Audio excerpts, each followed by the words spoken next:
ബാറുടമകളുടെ പണപ്പിരിവ് മദ്യനയ മാറ്റത്തിനല്ലെന്ന് crime branch കണ്ടെത്തൽ. കോഴ നൽകുന്നതിനായി പണം പിരിച്ചതിന് മൊഴിയോ തെളിവോ ഇല്ല. പിരിവെടുത്തത് കെട്ടിടം വാങ്ങാനെന്നും അന്വേഷണ സംഘത്തിന്റെ കണ്ടെത്തൽ. വിവരങ്ങളുമായി വിഷ്ണു കരുണാകരൻ ചേരുന്നു. വിഷ്ണു, ഏറ്റവും ഒടുവിൽ ലഭിക്കുന്ന വിവരങ്ങൾ എന്തൊക്കെയാണ്? പുതിയ ബാർക്കോഴ വിവാദത്തിൽ കോഴയിലെന്ന് കണ്ടെത്തിയ അന്വേഷണ റിപ്പോർട്ട് സമർപ്പിക്കാനാണ് ക്രൈംബ്രാഞ്ച് നീക്കം. കൊച്ചിയിൽ നടന്ന ബാർ ഉടമകളുടെ എക്സിക്യൂട്ടീവ് യോഗത്തിൽ ജില്ലാ പ്രസിഡന്റ്, അതായത് ഇടുക്കി ജില്ലാ പ്രസിഡന്റ് അനിമോൻ്റെ ശബ്ദ സന്ദേശം നേരത്തെ പുറത്തു വന്നിരുന്നു.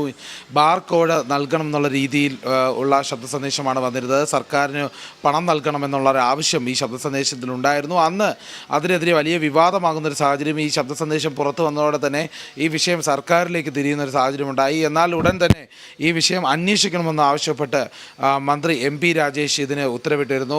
ക്രൈംബ്രാഞ്ചിലെ പ്രത്യേക അന്വേഷണ സംഘമാണ് ഈ വിഷയം അന്വേഷിച്ചത്.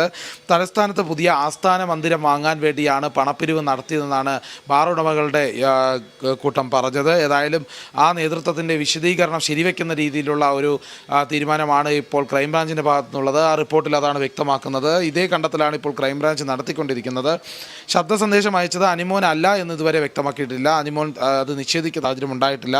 എന്നാൽ ബാർ ഉടമകൾക്കിടയിൽ അഭിപ്രായ വ്യത്യാസം നിലനിൽക്കുന്നത് കൊണ്ടാണ് ശബ്ദരേഖ ചോർച്ചയ്ക്ക് കാരണമെന്ന് ക്രൈംബ്രാഞ്ച് വ്യക്തമാക്കുന്നുണ്ട്. മദ്യനയമാറ്റത്തിന് പണത്തിരിവ് നടത്തിയതായി അസോസിയേഷൻ അംഗങ്ങളായ ആരും തന്നെ മൊഴിയും നൽകിയിട്ടില്ല.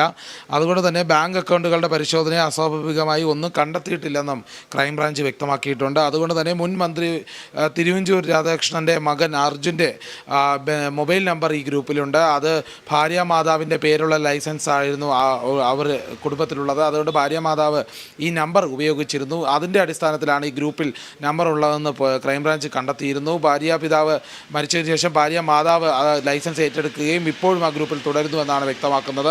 അതുകൊണ്ട് തന്നെ ആ ഒരു കാര്യത്തിലും അസ്വാഭാവികത ഇല്ല എന്ന് തന്നെയാണ് ക്രൈംബ്രാഞ്ച് റിപ്പോർട്ട് വരുന്നത്.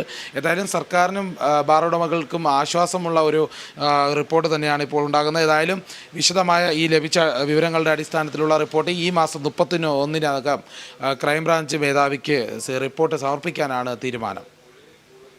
ഏറെ വിവാദമായ ബാർക്കോഴ